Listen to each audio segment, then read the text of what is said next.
Hello friends, आज के video में हम बात करेंगे MDSU अजमेर का जो BA पार्ट 1 ज्योग्राफी का सिलेबस है उसके बारे में हम चर्चा करेंगे। MDSU अजमेर यानी कि महर्षि दयानंद सरस्वती यूनिवर्सिटी अजमेर की हम बात कर रहे हैं, जिसमें कि आपको BA पार्ट 1 ज्योग्राफी के सिलेबस के बारे में हम डिस्कस करेंगे।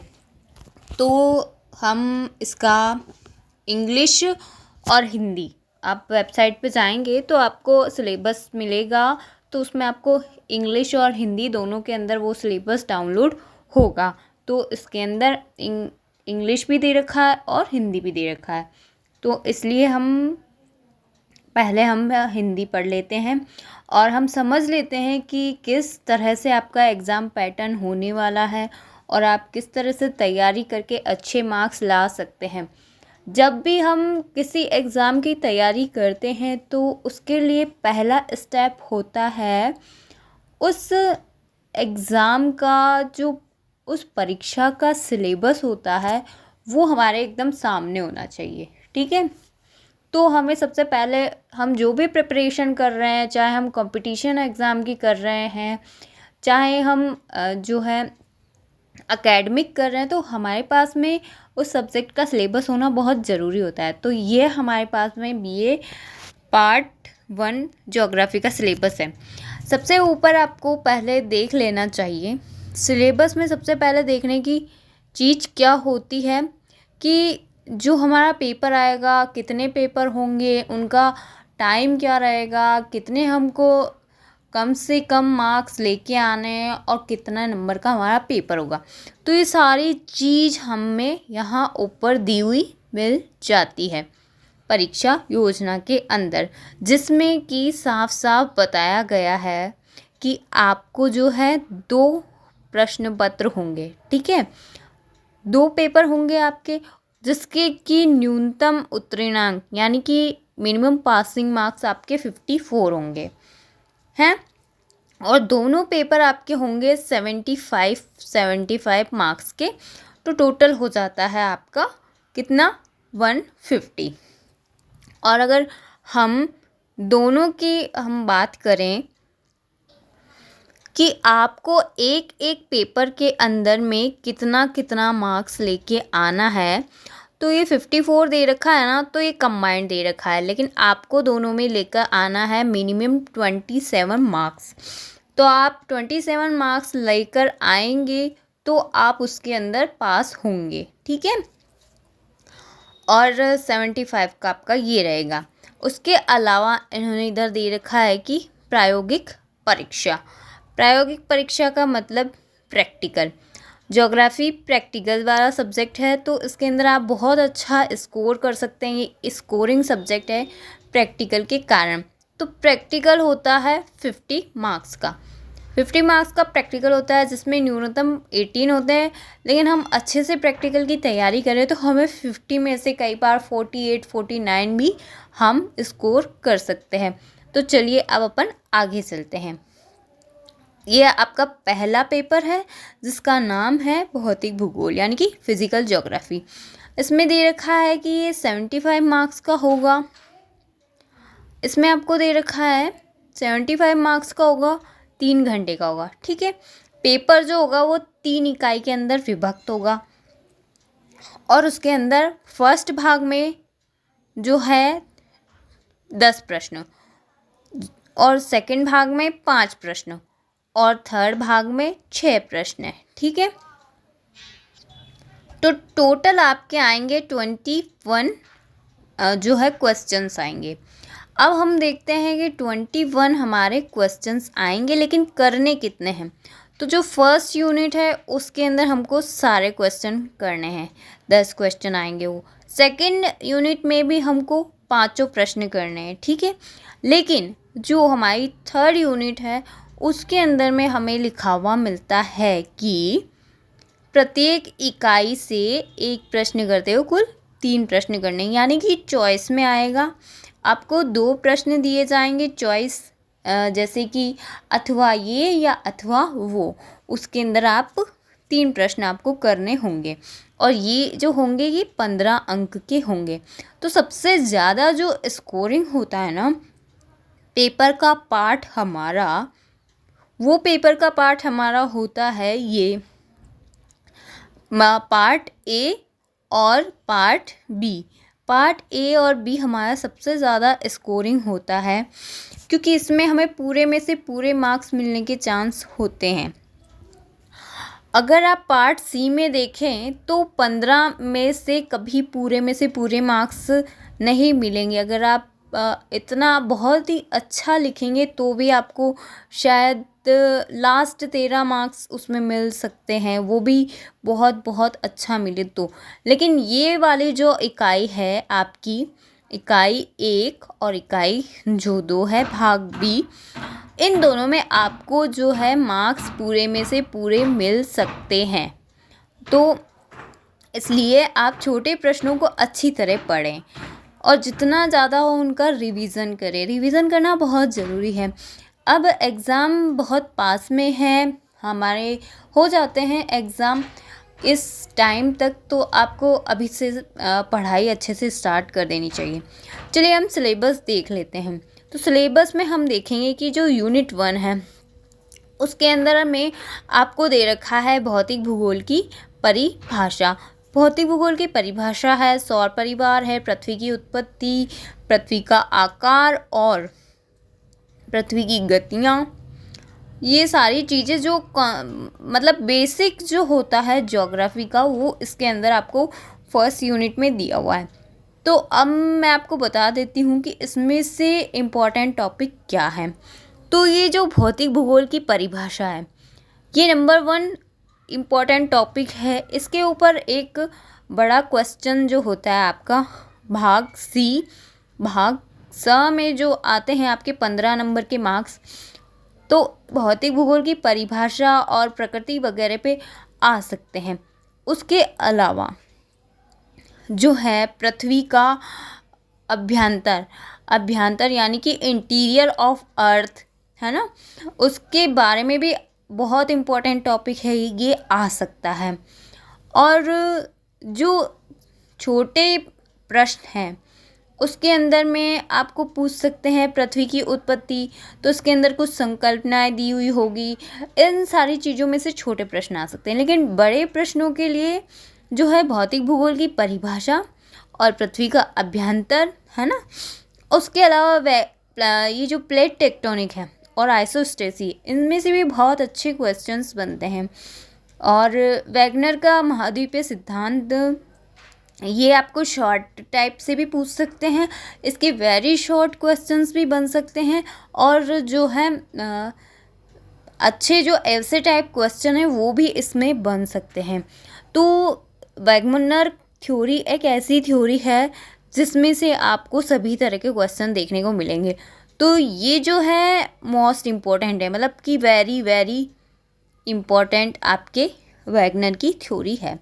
चलिए अब हम सेकंड यूनिट देख लेते हैं, जिसके अंदर आपको पर्वत निर्माण के सिद्धांत, जॉली, कोबर और होम्स है ना, भू संचलन, पटल विरूपण, भ्रंश फलन, ये सारे कुछ दे रखे हैं।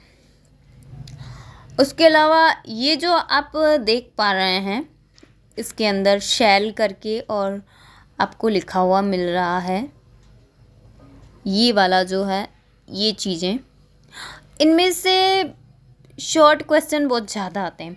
एक तो आपको वलन के टाइप्स पूछ लिए जा सकते हैं, ठीक है, आपको कुछ स्पेसिफिक जगह के नाम, ज्वालामुखी वगैरह के नाम शॉर्ट टाइप में पूछ लेंगे, ठीक है। वलन और भ्रंश की परिभाषा आपको पूछ सकते हैं। प्लेट टेक्टोनिक क्या होता है यानी कि पटल विरूपण क्या होता है, ये आपको पूछा जा सकता है शॉर्ट टाइप के अंदर, है ना। उसके अलावा आपको जो आपका ऐसे टाइप का है, ऐसे टाइप में आपको कोबर, होम्स, इनके थ्योरी आपको पूछ सकते हैं।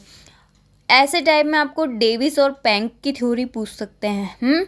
उसके अलावा एक आपको क्वेश्चन, ये जो स्थलाकृतियाँ हैं इसमें से आपको 100% कहूँ या 101% कहूँ, एक क्वेश्चन आपको देखने को मिलेगा ही मिलेगा, अब हम आगे चलते हैं। तो यूनिट जो हमारी थर्ड है उसके अंदर में हमको मिलेगा वायुमंडल का संगठन और स्थिरीकरण। और हम इसमें से भी हमारे शॉर्ट टाइप के क्वेश्चन बहुत बन जाएंगे। सौर्य ताप और पृथ्वी का हीट बजट, ठीक है। उसके अलावा तापमान और वायुदाब, वायुमंडलीय संचरण। अच्छा, तापमान और वायुदाब से संबंधित जो है आपके रेखाओं के बारे में सवाल पूछे जाते हैं कई बार कि समताप रेखा, समदाब रेखा, ये सारी चीज़ें क्या होती है, इसके बारे में पूछ सकते हैं। इसके अलावा जो वायुमंडलीय संचरण होता है, स्थानीय पवनें कितने टाइप की हो सकती है, वो आपको पूछ सकते हैं। या फिर आपको पूरा एक इसमें ऐसे टाइप क्वेश्चन दिया जा सकता है कि स्थानीय पवनों के बारे में आप बताइए और उनके गुण वगैरह बताओ, है ना, उनकी क्या प्रकृति होती है।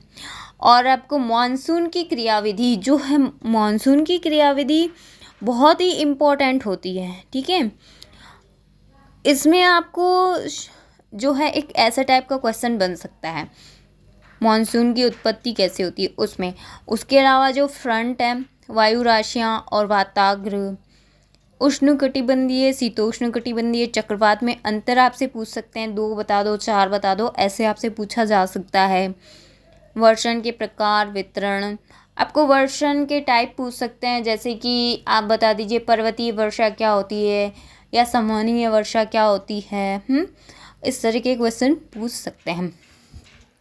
उसके अलावा ये देखिए, कोपेन और थानथ्वेट का जलवायु वितरण, इसमें वह वेरी शॉर्ट टाइप में आपको स्पेसिफिक कोडवर्ड देके पूछा जा सकता है कि ये कौन सी जलवायु है ना, कोपेन की। या आपको ये पूछ सकते हैं कोपेन ने अपने जलवायु वर्गीकरण के लिए क्या आधार रखा, थानथ्वेट ने क्या आधार रखा, ये पूछा जा सकता है। उसके अलावा नेक्स्ट आपके जो आ जाता है, ओशन आ जाता है। ओशन के अंदर आपको महासागरीय नितल के उच्चावच, अटलांटिक, हिंद महासागर, प्रशांत महासागर। तो आपको कई बार पूछा जा सकता है कि कौन सी खाई, कौन सा गर्त, ये कौन से महासागर में है।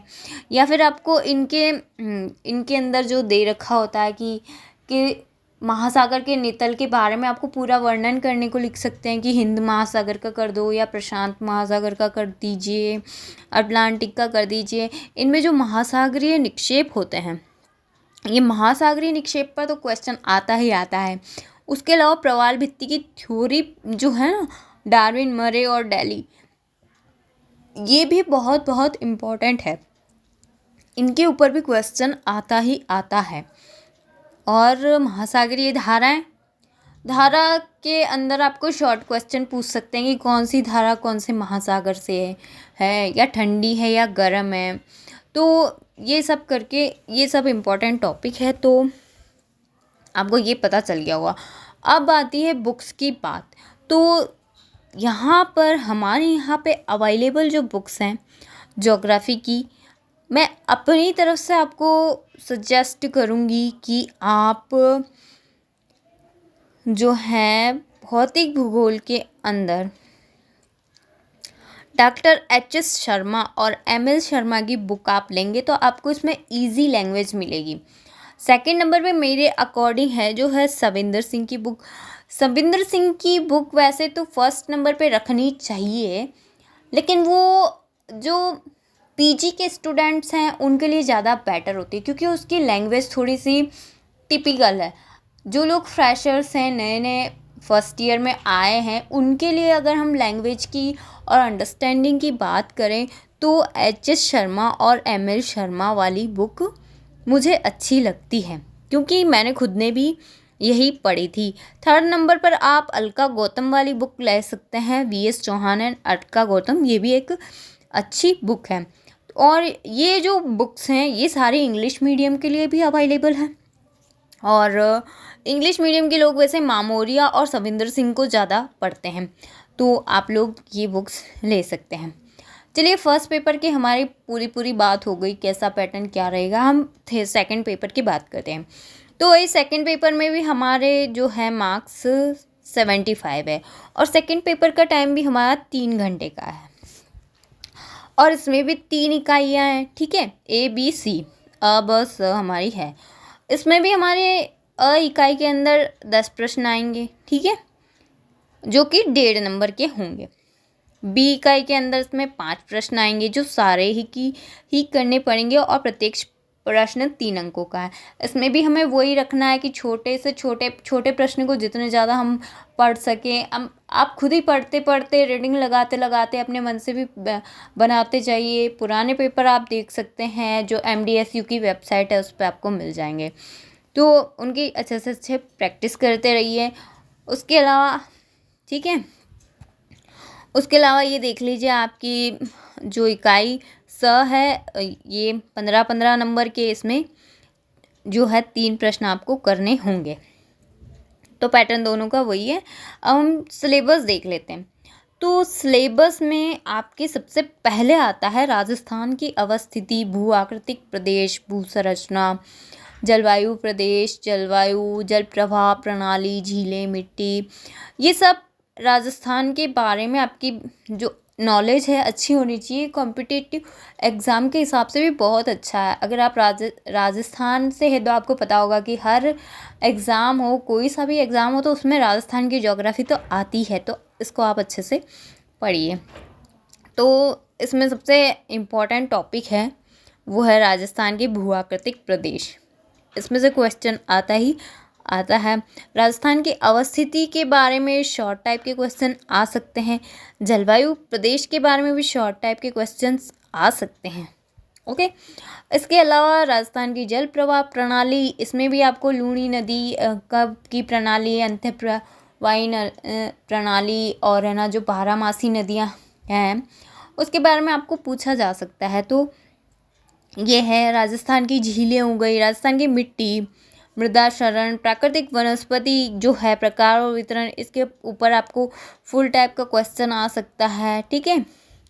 उसके अलावा आपको है कि भूमि उपयोग राजस्थान में किस प्रकार का होता है, राजस्थान की कृषि, उसकी विशेषताएं, खाद्यान्न, व्यापारिक फसलों का उत्पादन और वितरण क्या है, ये चीज़ें आप देख सकते हैं। फसल प्रतिरूप, जलवायु क्षेत्र, सिंचाई का महत्व, साधन, प्रमुख सिंचाई परियोजनाएं भी बहुत इम्पोर्टेंट है, तो ये आपके आ सकती हैं एग्ज़ाम में। और इसमें से आपको फुल अच्छा बड़े वाले क्वेश्चन जो होते हैं ना 15 मार्क्स के ऐसे टाइप, उसमें आपको ये चंबल माई इंदिरा गांधी जिसका नाम दे रखा है, प्रमुख सिंचाई परियोजना, तो वैसे बहुत सारी हैं, आप उनको पढ़ सकते हैं, लेकिन ये 3 तो आपको मेनली पढ़ के जानी ही जानी है। उसके अलावा पशुपालन वगैरह में भी आपको पूछ सकते हैं, डेयरी उत्पाद और विकास की क्या क्या कार्यक्रम है, इसके ऊपर शॉर्ट टाइप के क्वेश्चन आ सकते हैं। चलिए हम सेकंड यूनिट में चलते हैं। सेकंड यूनिट जो है हमारी, उसमें है खनिज वितरण और उत्पादन, धात्विक अधात्विक शक्ति के संसाधन, ये सारी चीज़ें हैं। तो आपको ये ऐसा क्वेश्चन पूछा जा सकता है कि राजस्थान के अधात्विक खनिजों का वर्णन करते हुए कहाँ इनकी उपलब्धि को समझाते हुए महत्व के बारे में वर्णन कीजिए। या फिर बोल सकते हैं राजस्थान खनिजों का धनी है, तो अधात्विक खनिजों के बारे में बताइए। या शक्ति खनिज जो ऊर्जा के संसाधन है, कोयला, पेट्रोलियम, इनकी कहाँ कहाँ पर ये मिलते हैं, इस हिसाब से आपको एक ऐसे टाइप क्वेश्चन पूछ सकते हैं। और शॉर्ट टाइप में भी आ सकते हैं, ठीक है, कि 2-3 अधात्विक खनिजों के नाम लिख दो, धात्विक के नाम लिख दो, या ये किस प्रकार के खनिज है, ये कहाँ पाए जाते हैं। अब ये जल विद्युत हो गया, ठीक है।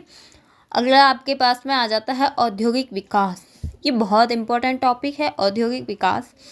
आजकल के कंपटीशन एग्ज़ाम के लिए भी ये टॉपिक बहुत इम्पोर्टेंट है। उद्योग का वर्गीकरण, सूती वस्त्र, सीमेंट, पत्थर, कई बार एक एक पर्टिकुलर आता जाता है, तो ये बहुत इम्पोर्टेंट है। जैसे मान लो आपको सूती वस्त्र पूछ लिया, या सीमेंट पूछ लिया, या पत्थर पूछ लिया, तो आपको लिख दिया सूती वस्त्र का विकास, वितरण, उत्पादन और स्थानीयकरण के बारे में आप समझाइए। ये सारी चीज़ें हो गई। या आपको दे दिया सीमेंट उद्योग के बारे में विकास, वितरण, उत्पादन, पत्थर उद्योग के बारे में, तो आपको इस तरह से लिखना होगा।